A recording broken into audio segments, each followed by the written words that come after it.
welcome to another episode of Entrepreneurship Decoded. I'm so excited for you guys to meet Matt State. He is a writer, artist, social media expert.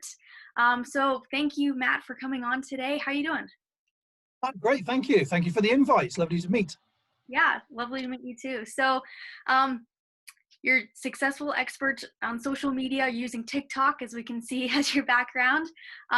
But every entrepreneur, every person who is successful right now, they started somewhere, right? So I'd love for you to explain your story, where you came from, who were you before you started on your journey that led you to who you are today?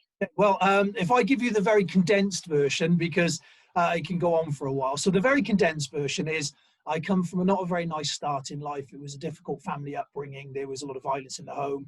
I was diagnosed with PTSD as a teenager, and my father committed suicide. So I left school with no real education and ended up working on building sites as a painter and decorator for a number of years. And so that's the first half of my life, if you will. But when my father committed suicide, I got into martial arts. I'd always liked martial arts, but I really got into it. It became an obsession. And that then opened the doors for everything else that's come along. That was it was the place where I learned a lot of life lessons. It was a place where I found a community that was supportive and would help and guide and told me off when I was doing something wrong as well, which is really important. So that became my guide, if you will, into everything else. And that was my jumping off point into all the other things that I've gone on to sort of play with, and here we are today. That's awesome. That was great. So you had a kind of a rough start as a young person. You left and you went out and did your own things. So what were kind of the main challenges that you had to face, not just from your youth, what happened there, but kind of as you had to go out and find your own thing? So what were kind of the main challenges you faced?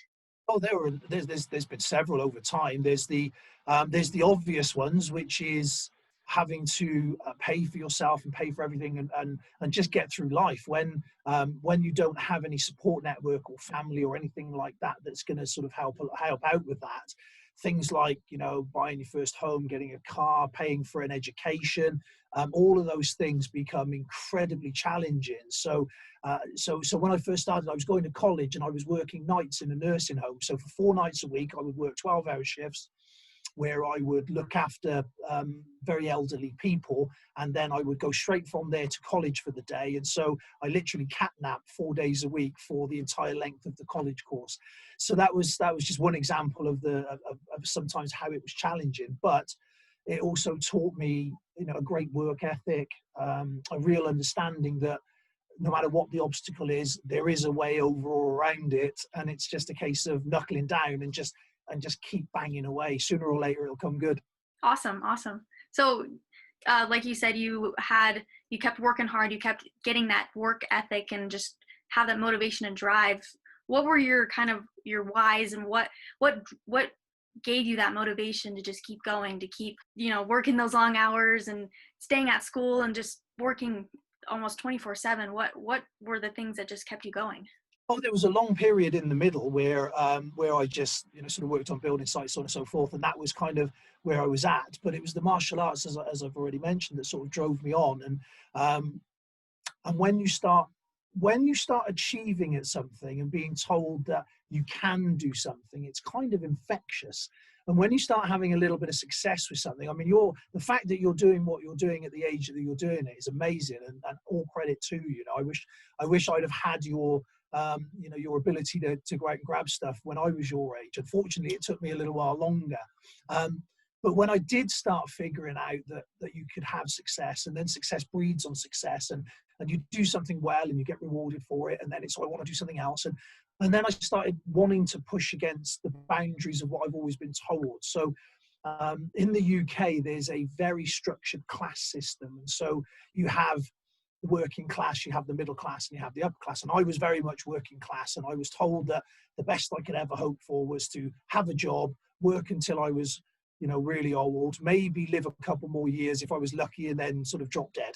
That was my lot in life, and that's what is expected of us.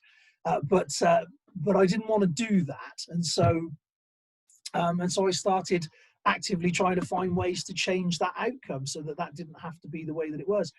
So went down the martial arts route. I became a nightclub bouncer.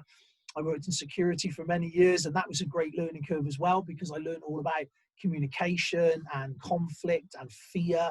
And the lessons in that were amazing, because when you come from a working class background, you're told that there's no money, really hard to get money, right? You're only ever good enough for this sort of thing. You've got to hate the people that have all these things because, well, they're not like you know, and all of those fears and insecurities you've got to get past before you can actually do anything else. So a large part of that journey for me, doing the doors and working in security and doing the bodyguarding and stuff, was seeing another world and being allowed to sort of peek behind the curtain of all of these things, but then also learning that the fear is actually something that I can deal with.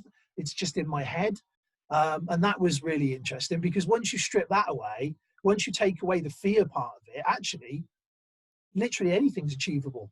Yeah, that's a great spin to put on it. And I love how you're kind of talking about your culture. And in America, it's a lot different. You know, we have kind of those status quos that we see, like people who are just poor, middle class, upper class. You know, we have those systems, and it's cool to learn about like other cultures, other countries. So yeah, it was great for you to share that with me. Thank you. So um, through all of this stuff that you've been learning, and you, like you said, your security job, you learned communication. Are there like specific experiences, like, or like a specific story you feel like was just the one thing that kept motivating you, or kept I guess just driving you or pushed you towards what you're doing now? Well, I suppose there were a couple of different things that happened at various times, but they all sort of they've all married together to create what is now. That's, I suppose that's normal, isn't it? You sort of go through and have different times in your life. And the first real time was, I'd been working as a bouncer in security for a long time. I'd moved up to operations manager. I'd been given the opportunity to outgrow what I'd been doing before. So the question was, we're going to give you this this advancement. We're going to make you into a manager. Do you know how to do that? And of course, I nodded my head and said yes. Absolutely no idea at that point. So it was a case of, right, learn really quickly. But then I managed to do that, and that managed, as I say, to open up some opportunities that I otherwise wouldn't have had. And then from that, then I was doing that. I was doing the security. I was running the martial arts gym, and it was I hit that time where I thought, well, how do I want to spend the rest of my life? Do I want to spend it, grinding myself into the ground for what was a reasonable salary? I mean, it wasn't like I was suffering. I was pretty okay and comfortable, but every day was the same day doing the same thing for somebody else's benefit in the long run. And is that how I wanted to live my life? So that was my first sort of major turning point, where I basically give all that up and said, I'm going to concentrate on my martial arts gym, and I'm going to do that because that's where I want to spend my time. So it was a lifestyle choice decision as opposed to a financial decision, in the hope that it would come good in the end. So it was quite scary at that point, but I jumped. So all my savings went into the gym and making that happen, and I committed fully to that process in the hope that that would sort of work out. And so that was the first major step along the way. And the second one was finishing the first book. I'd always wanted to write a book, and I sort of half wrote one, and then sat on it for a couple of years, told myself it was no good, told myself nobody would like to read it, told myself that what am I doing writing a book, and eventually a few years later, I was talking to a friend in a field, and he's an absolutely lovely guy, massively underrated, extremely good at what he does, but he's very quiet and under the radar. And I was talking to him, and I said, well, why don't you shout louder about yourself? Why don't you demand the recognition that you so rightly deserve? And he said, I just can't be bothered with it. I don't want the politics. I don't want the drama. I don't want the grief. I like my quiet life. And so I said, okay, well, what would happen if I did? What would happen if I really pushed and I tried to take whatever opportunity sort of came about? And And that's really what leads us to today, because, you know, I finished the book, wrote several more, write for magazines, done a load of online courses, you know, moved into social media stuff, started working on TikTok really extensively, now have a substantial following over there. And so, yeah, so it all really came from those various little points along the way that all add up. Yeah, that's awesome. So, yeah, that's a great story, just leading you on your path that you were you meant to be, and apparently it's working. And so I bet everyone's wondering what the authentically means. So, do you want to explain you and your brand and what you're doing right now? Yeah, sure. Well, as already mentioned, I wear a couple of hats. This particular one is Authentically Limited, which is my company where we look at the social media platform TikTok, and we help people to grow with that. So that's for sort of businesses, organizations, individuals. So people that want to use TikTok specifically to grow an audience and build a community. It's an exciting, vibrant platform at the moment that's got an awful lot going for it. It's a little bit misunderstood by quite a lot of people. However, it's a huge opportunity that a lot of people are seeing. You know, it's worth investment of time and effort. Oh, that's great.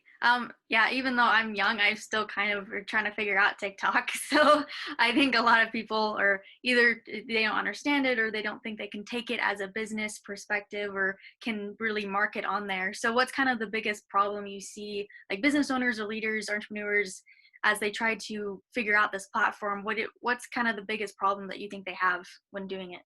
Most of it is misunderstanding of what the platform actually is. That's the first and biggest thing.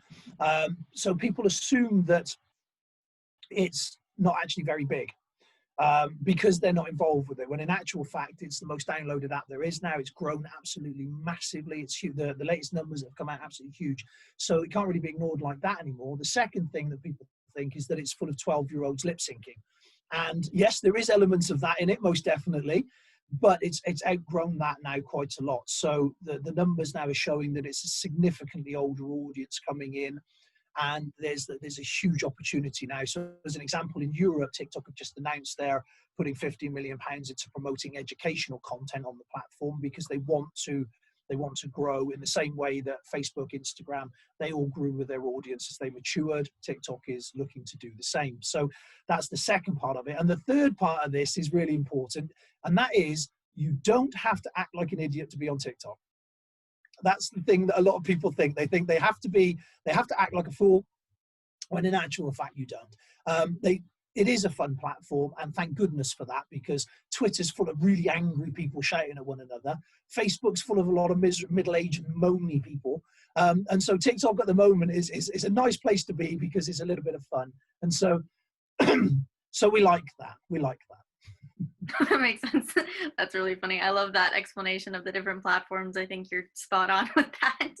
But so from everything you've learned and through all of this, the learning TikTok and that kind of thing and your mistakes, what's I guess kind of the last question, what's the main advice you would give to people listening to this, entrepreneurs, just people who are looking for maybe, I guess, that new perspective, that one person to tell them, okay, get up, get going? What would be your advice for those kind of people?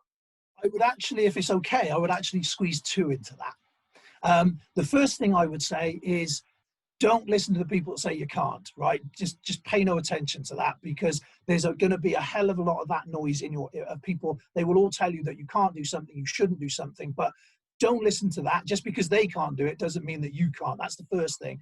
And the second thing is really important, to get the right people around you. Really important. You don't have to take every single bit of advice that comes your way, so you can cherry pick the right things, but get the right people around you, because it makes such a difference. So those are my two things I would say.